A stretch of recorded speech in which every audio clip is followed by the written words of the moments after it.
Student, आज के YouTube lecture में मैं आपको बता रहा हूं कि अंकेक्षक को हटाए जाने या आकस्मिक रूप से उसके स्थान के रिक्ति के संबंध में अधिनियम में क्या क्या प्रावधान हैं।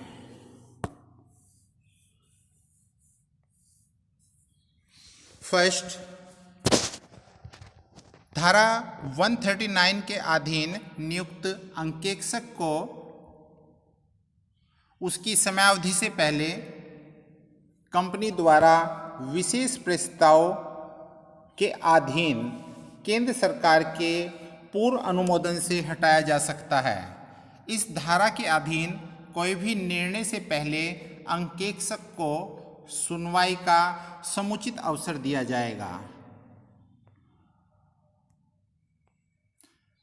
सेकंड, यदि कोई अंकेक्षक अपने पद से त्यागपत्र देता है तो उसे 30 दिन के अंदर कंपनी रजिस्ट्रार को निश्चित प्रारूप में, ध्यान रहे 30 दिन के अंदर निश्चित प्रारूप में एक विवरण दाखिल करेगा जिसमें उसके त्यागपत्र संबंधी कारण एवं उससे संबंधित तथ्यों का विवरण शामिल किया जाएगा। यदि अंकेक्षक इस अनुपालन में कोई त्रुटि करता है तो उस पर 50,000 रुपये से लेकर 5 लाख रुपये तक का अर्थदंड निर्धारित किया जा सकता है। थर्ड, सेवानिवृत्त हो रहे अंकेक्षक के स्थान पर यदि किसी अन्य व्यक्ति के अंकेक्षक नियुक्त किए जाने अथवा स्पष्ट रूप से व्यक्त करना है कि सेवानिवृत्त अंकेक्षक की पुनः नियुक्ति नहीं की जाए, इसके लिए 14 दिन के लिए विशेष नोटिस द्वारा ऐसा प्रारूप वार्षिक साधारण सभा में रखा जा सकता है।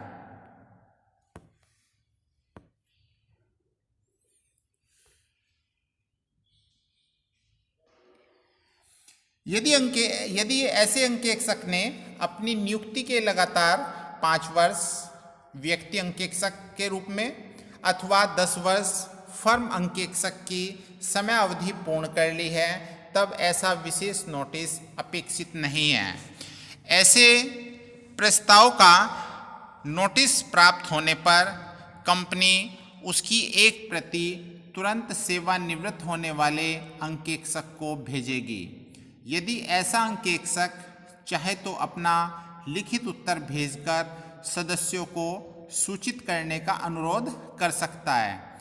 यदि समयाभाव के कारण इस उत्तर की प्रति नहीं भेजी जा सके तब अंकेक्षक का उत्तर सभा में पढ़कर सुनाया जा सकता है।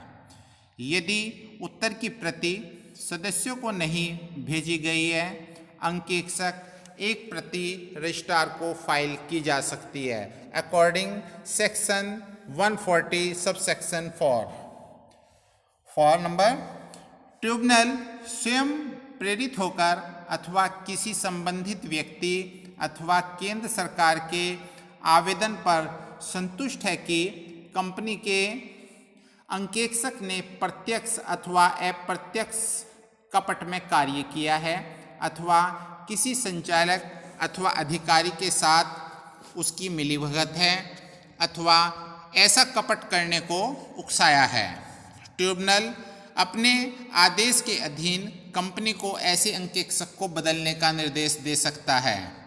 ऐसा अंकेक्षक अथवा फर्म जिसके विरुद्ध ट्रिब्यूनल ने उपयुक्त आदेश पारित किया है, अगले 5 वर्षों तक किसी अन्य कंपनी का अंकेक्षक नियुक्त नहीं किया जा सकता है और धारा 447 के अधीन कार्रवाई के लिए दायी रहेगा। सेक्शन 447 कपट करने पर दंड के विषय में है, जिसके अंतर्गत दोषी व्यक्ति को 6 महीने से लेकर 10 वर्ष के कारावास की सजा हो सकती है तथा इस पर कपट से होने वाली हानि का आर्थिक दंड लगाया जा सकता है, जो हानि से 3 गुना हो सकता है according section 140 subsection 5।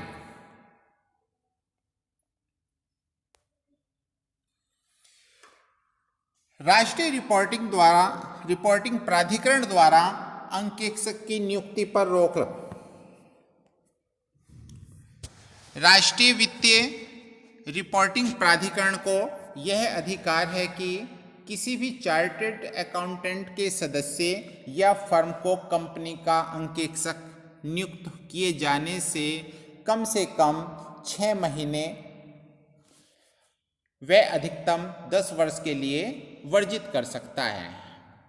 Chartered accountant act के अंतर्गत एक अंकेक्षक को उसकी समयावधि के पूर्व हटाया जा सकता है यदि वह व्यावसायिक दुराचरण का दोषी पाया जाता है। वैधानिक अंकेक्षण के संबंध में उसके हटाए जाने के निम्न प्रावधान महत्वपूर्ण हैं। फर्स्ट, यदि कोई अंकेक्षक कंपनी का अंकेक्षक बनने के लिए पुराने अंकेक्षक से पत्र व्यवहार किए बिना अपनी स्वीकृति दे देता है।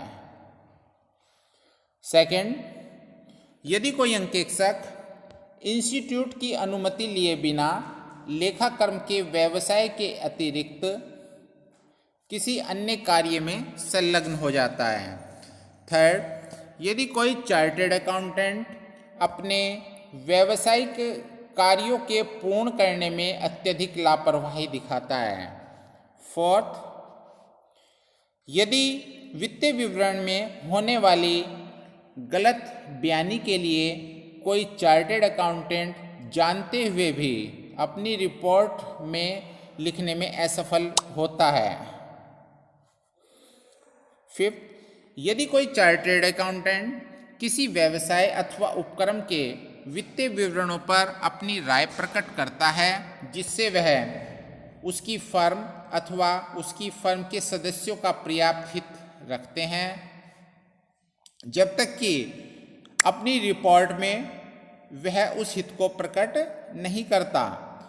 6, यदि कोई चार्टर्ड अकाउंटेंट इस अधिनियम के किसी प्रावधान अथवा उसके अंतर्गत बने निर्देशों का उल्लंघन करता है। अब हम बात करते हैं कि किसी भी अंकेक्षक को मिलने वाला पारिश्रमिक कितना हो सकता है। Remuneration of an auditor. सामान्य नियम है कि जो अंकेक्षक की नियुक्ति करता है वही अधिकारी उसका पारिश्रमिक भी तय करता है। कंपनी अधिनियम 2013 की सेक्शन 142 के अकॉर्डिंग अंकेक्षक के पारिश्रमिक के संबंध में निम्न व्यवस्था है। फर्स्ट, यदि अंकेक्षक की नियुक्ति संचालकों के बोर्ड द्वारा की जाती है तो पारिश्रमिक भी बोर्ड द्वारा तय किया जाता है। अंकेक्षक सरकार द्वारा नियुक्त किए जाते हैं तो वही उनका पारिश्रमिक तय करेगी। सेकंड, अन्य दशाओं में अंकेक्षक का पारिश्रमिक साधारण सभा से या सभा में जैसा कंपनी निश्चित करे उसके अनुसार निर्धारित किया जाता है।